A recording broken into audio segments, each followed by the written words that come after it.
9 months ago, a friend of mine called me and said, yeah, you know, I met two young guys. I think they've done really something great. Come and have a look. So I went there and I met Loic and Lorenzo, two very young data engineers. And they showed me something that was like my dream when I was in H&M at the time. We hunted, we went around in the stores. What came in yesterday here? What are the new prices? What are new fabrics? New colors? Who has what? And we did the estimation. We looked at a little bit. We came up and we tried to adapt our offer and add this and take away that. And then I came here now this last year, and they've done everything live. So everything I dreamed about, actually I see every day. And since then we have worked together, and I have the pleasure of working together with two geniuses, must say. And we have developed, we launched in February the Reviews, and since then we have met like I think 15 companies, and I can say that in principle everybody, the exception of one so far, has said yes. You will see later on the slides who they are and so on, but it is really impressive. So I really would like now listen well and use then Loic afterwards to ask and discuss within your lunch breaks and dinner, because it's really amazingly good. Well, the rest you can say.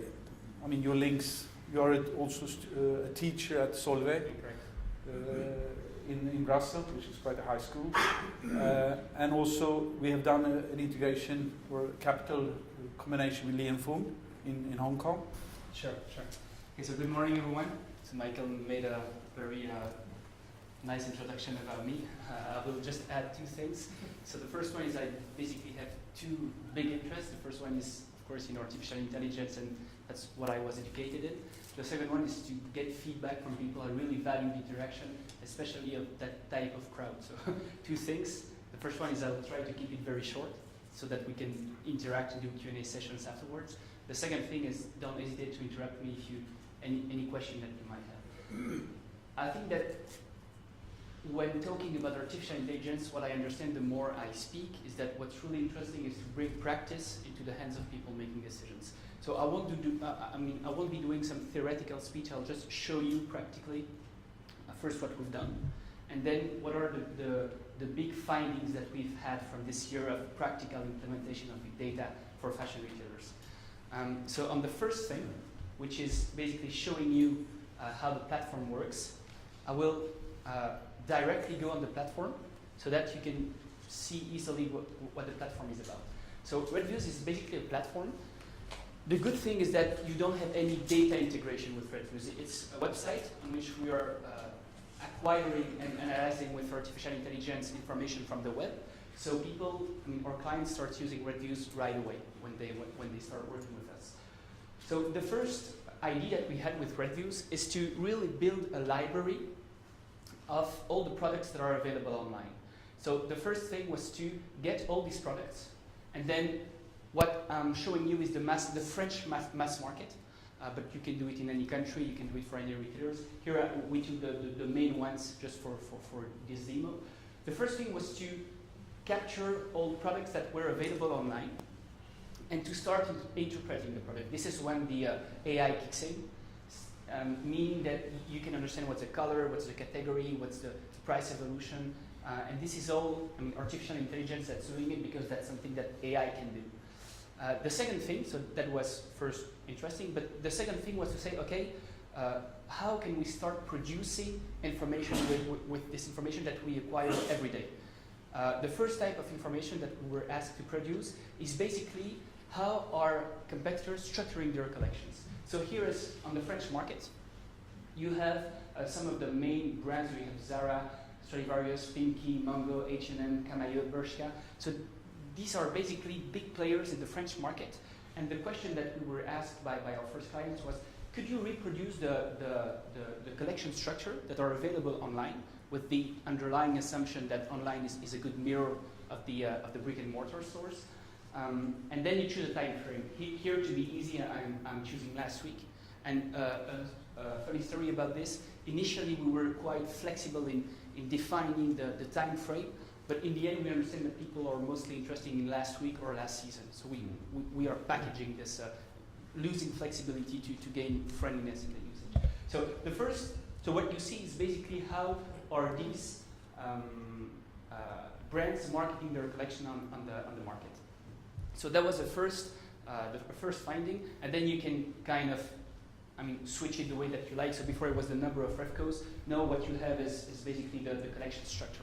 So here, for example, you can see that H&M is marketing proportionally more T-shirts than the other brands.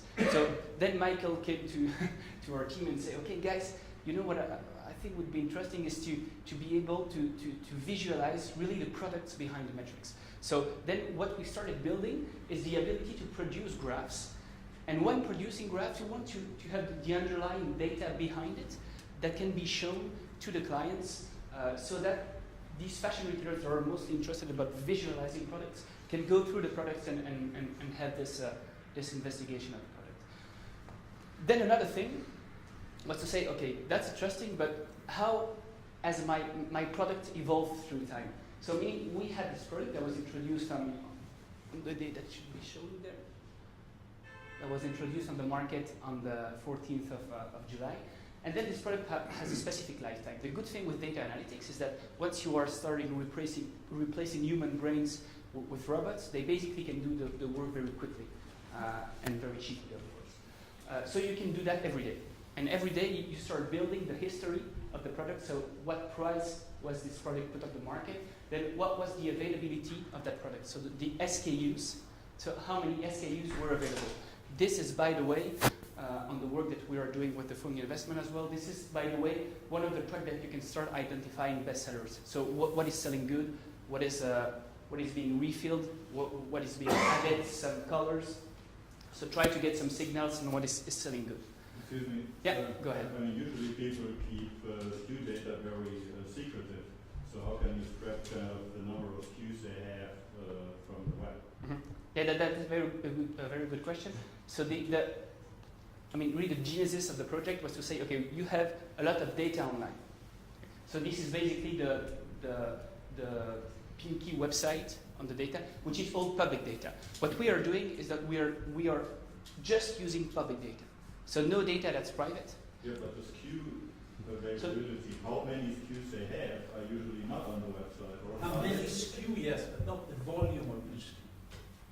So when you have a look at this project, what you can see is that once it's out of stock, the other one, M is as well, L is not. So there, what we basically do is count the availability on the product. But it's not giving the exact amount of SKUs that are in the stocks.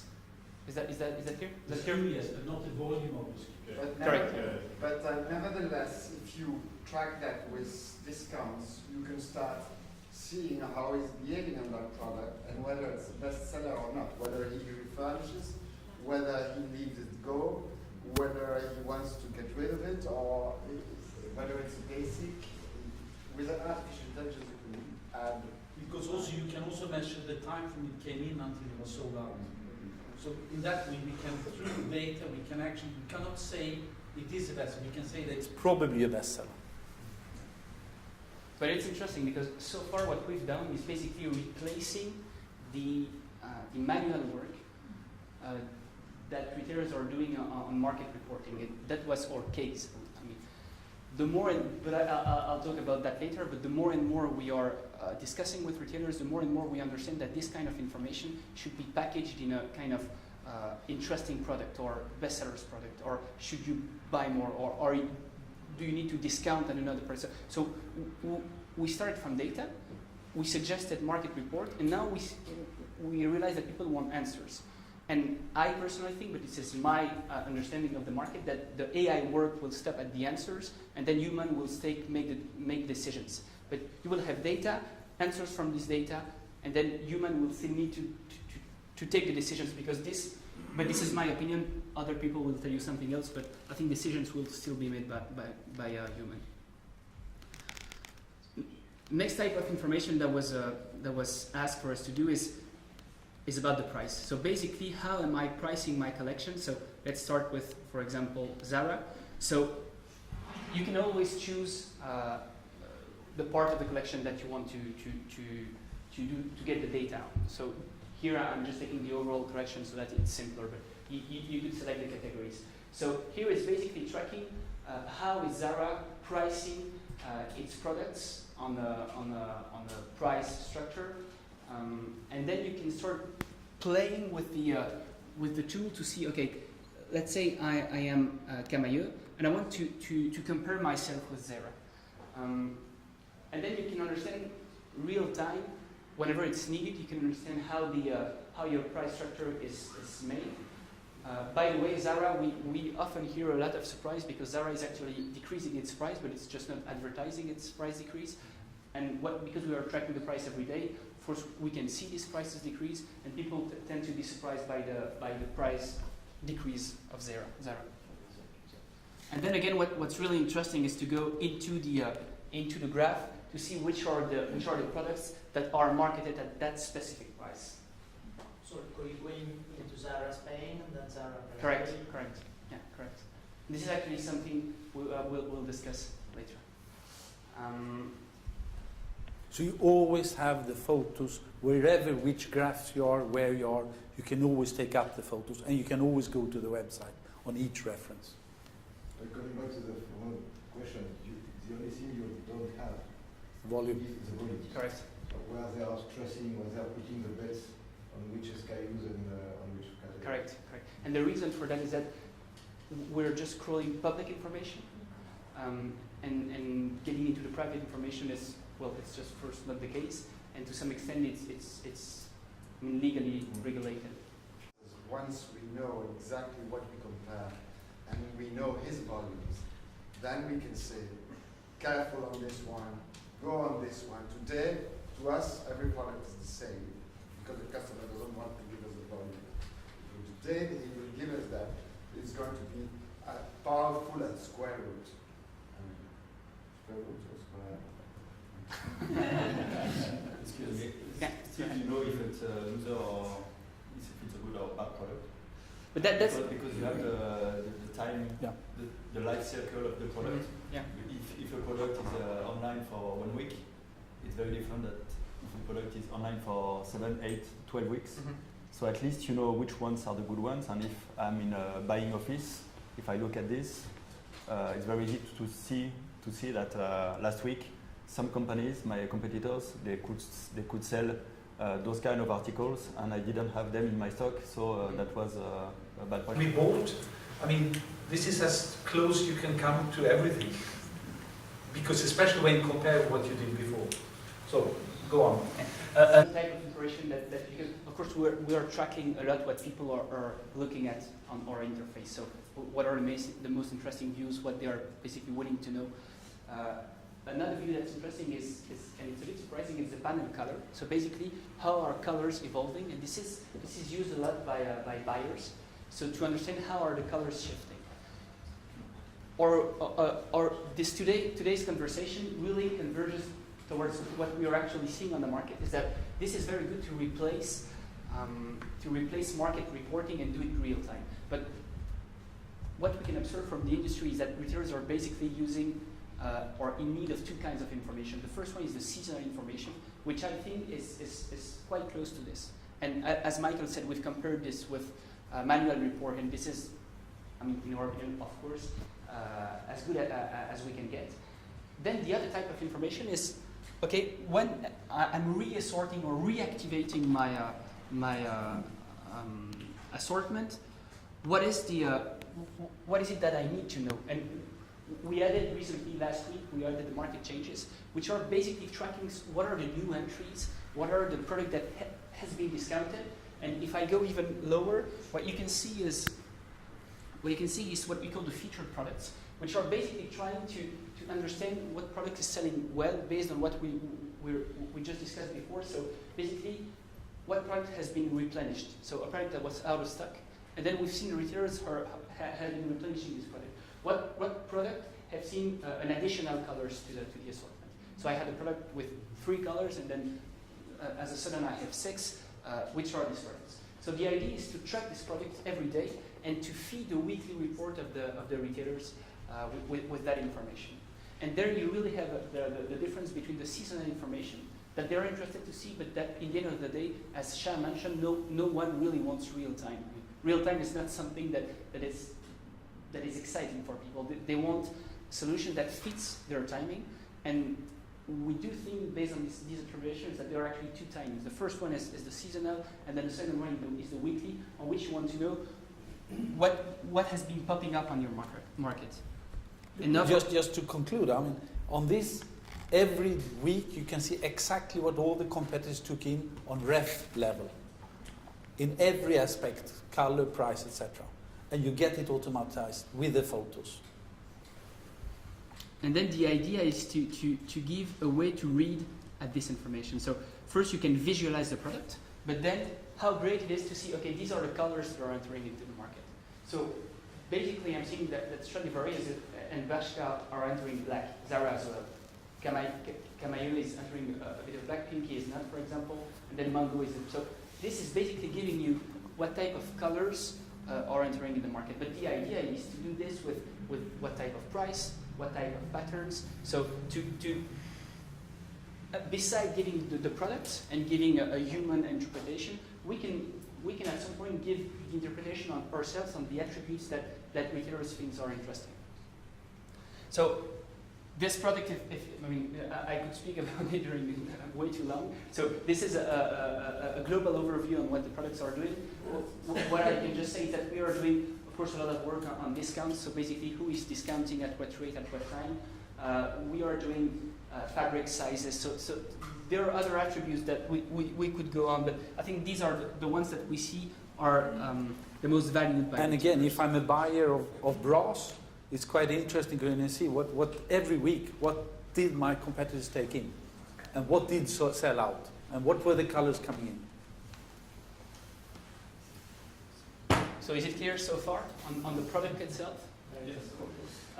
Now what I think is interesting is to show you the practical findings, which could be obstacles or great things that we've seen so far on this implementation of Red Views to our clients.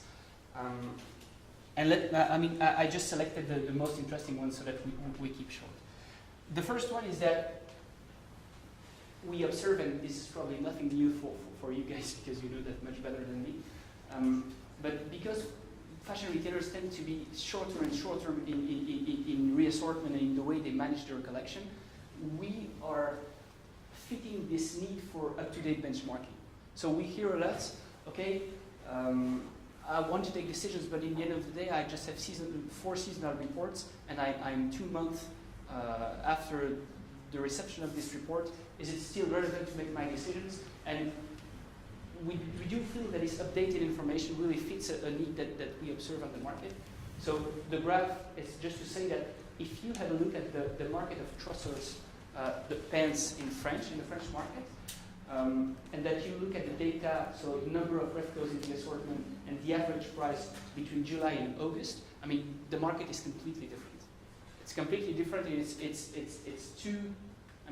30 days interval. And I took this one not because it was a big difference. It's always the case when you compare 2 months in today's fashion week. Well, when I look at this, I just realized that maybe it's because you had sales in Mango. Mango is the most interesting. You had sales in July, and they are refurbished. They are the first ones to put back new products in the store, and that's why the price is higher on August. But I can say, Paolo, when we look at this, any period, it changes. Because the collection in the fast fashion is just changing all the time. But I agree with you, the periods maybe. But for the rest... But that's my responsibility. It's not it is an amazing change when you look at it this live. What you thought was relevant, and you have something you looked at 3 weeks ago, is not relevant anymore. Excuse me, how many brands do you have in the tool? All of them? So the way that we started the business is to work incrementally. So we basically started with the clients that we were dealing with. And the competitors. And the competitors, of course. Now we have like 500 brands across Europe. That's a lot. That's a thing. But that's the thing with AI, is that it's really scalable. And this is also the reason why we chose to have public data. It's that you can scale that very, very quickly. Once you have the process for one brand, I mean, it can be quite easily to do it for the other. So I would like to add Yeah. that there's actually some of the fashion retailers, at least in some regions, decided to also share their secret data. So they would allow benchmarking. Mhm. They actually share the profitability of the various SKUs. And so that at least is true in Germany. So many mid-sized, at least mid-sized and more large fashion retailers agree to that. And then you get a very detailed reporting, not only on the assortment as you see here, but actually on the profitability. Very interesting. And that is, of course, very interesting. Because it's a reaction to compete against Amazon, who has all the data. So people conglomerate each other because they don't want to be eaten by those big guys. And they say, okay, he's my competitor, but I prefer to share my knowledge with him.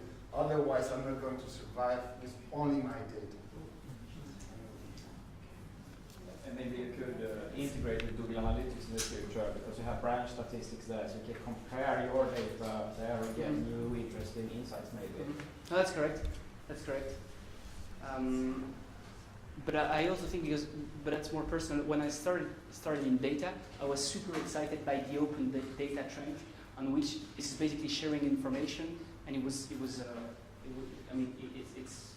evident for benchmarking. But what we observe is that it's not the right timing yet. So we see it coming. We think that at some point data will conglomerate to be able to compete with the Amazons that basically know what is selling well on every brand. But it's always about timing, and the timing is not there yet. But I think it's super interesting. To answer a previous question, what we are doing is you can do that on every country, basically. You can have this information for every different country, because as long as a country has a website, you can scroll data on that country.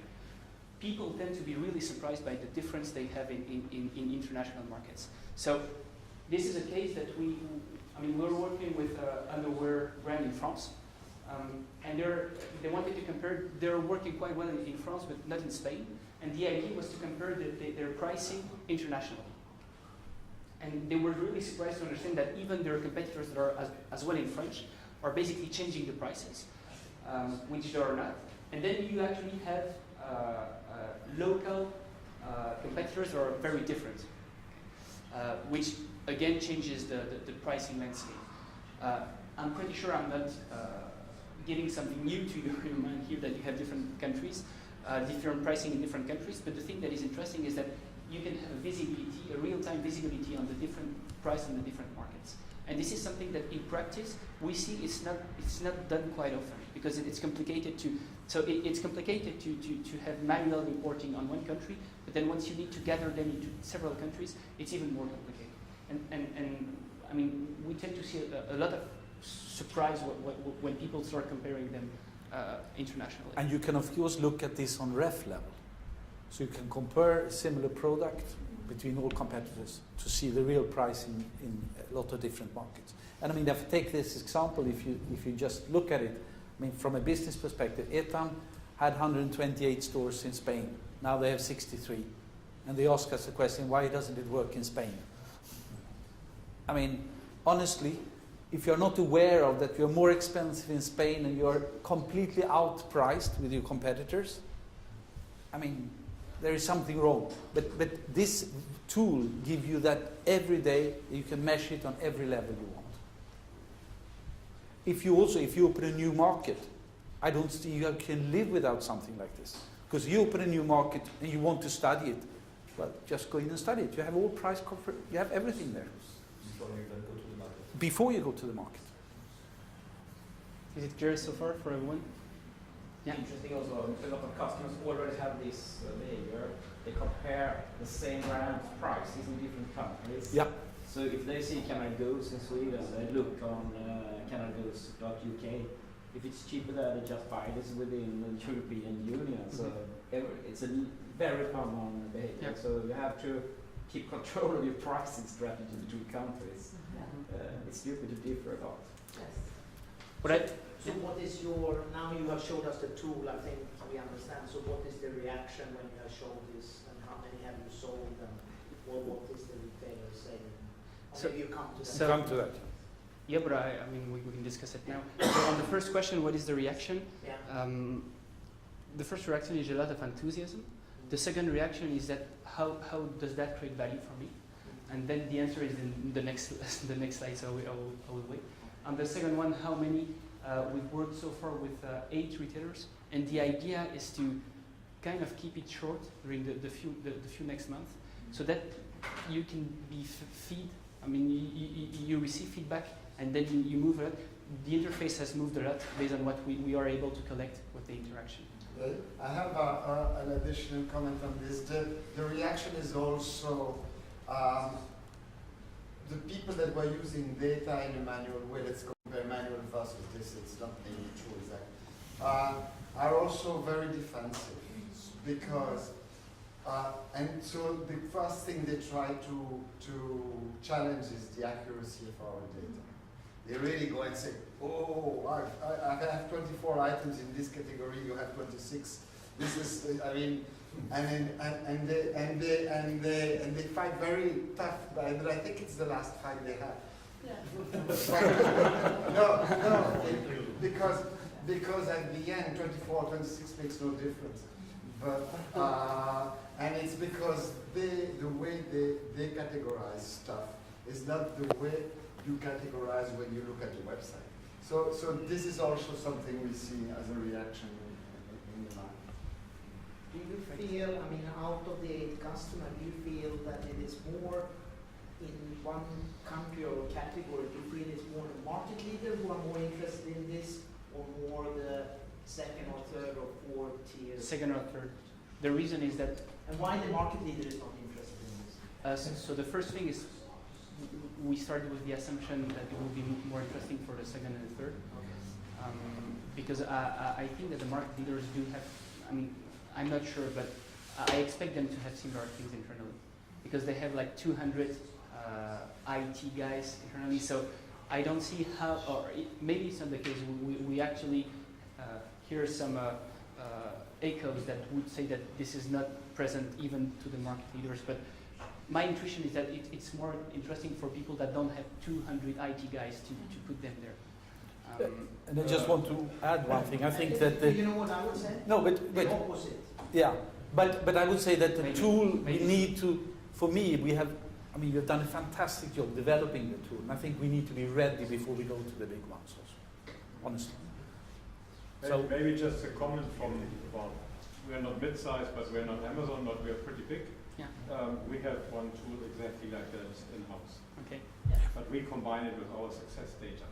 So we can actually see how our products are doing. We are looking at what competitors are doing. We have exactly very similar. That's part of the answer. That's part of the answer. And just in how many, I mean, what's the size of the team that's getting this tool in? Including the people that are responsible for the input, it's about 8 people. Okay. But half of them are more like data Mhm. people inputting the data. That's part Our main challenge is that, but that's maybe not for the big discussion, is we're saying it's so easy to scale it. We find it not so easy to crawl all these websites all the time. But that's actually a feedback that we hear a lot, and that's actually another answer to the question, is that a lot of people are trying this internally, and then come to us saying, okay guys, this is just another job. We don't want to be concerned about the scaling issues, how can we crawl 1,000 like 10, and then this is when the big data expertise is useful. But I mean, it's still an open question. Maybe we are too cautious about this, and we should be. But this could be the next step. look, Loic, I think we Yeah, sure. lost 3 minutes. How many? 3. 3. So I'll skip this slide, even though it's beautiful. Then I will go to this, which is one of our main conclusions for this 12 months, is that more data does not make you smarter. So we initially brought data to retailers, but we understood that data was just, too much data does not create value. There are 2 ways to create value from a lot of data. The first one is to bring the right data to the right people. And basically what we've understood is that in the organization, the buyers, the merchandiser, the finance guy, the designer, they don't have the same need for data. I've not been through this, but we've basically packaged views that are pricing views or assortment views or trends views. And now we tend to deliver these views to different guys in the organization, because this basically sort the data that people want to know. So in reality, it's you create a dashboard personally for your needs. So that's the 1 minute. The second minute is, we do think that the big leverage is yet to come with this data approach. So based on the customers that we've been interacting with so far is, yes, market reporting, daily updated market reporting is interesting. What will be the next interesting leverage is, how do I buy more based on this? Okay? How do I observe what are the new wins entering into the market? What were the collections last season, so I can adjust mine? What is being discounted that's basically not working? Another element of answer to the question is that second and third retailers are basically following the leaders in the market, so that they can basically predict what will come. This could also be interesting in the way that you are buying your assortment when you are. So we do think that driving the open budget, doing your seasonal assortment based on this data are the next big leverage that we'll be able to get from this data. But it's still in progress. I mean, I have to tell you, we are quite good to do benchmarking, but this is still in progress for many reasons. Of course, you have change management, then you have our own understanding of the data concerns that need to be fixed as well. Along with the bestsellers, of course, this is also something that can drive your purchase. Okay, so I think this closes the third minute, the 3 minutes left. Okay, so as I said, I'm very open to all the reactions and the questions. Might be now or in the coffee break. But also I had to say what we're talking here about is, it's amazing. Since I left operationally in one company, my biggest shock or surprise is actually that the failure in retail, in fashion retail, is very much that you don't follow the 3 basic rules. You don't control your collection, you don't react when you know things, and you don't have the competence. I mean, even the basic competence. I mean, I meet companies who are very big, they don't even look on how their colors are set. And if you don't do that, of course, this is too much. So for me, it's first of all, you have to get the basic things working. For those companies doing that, I think this is amazing. Otherwise, it's too early.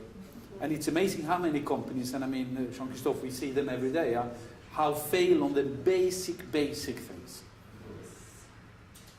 Okay. Okay, thank you. Thank you very much.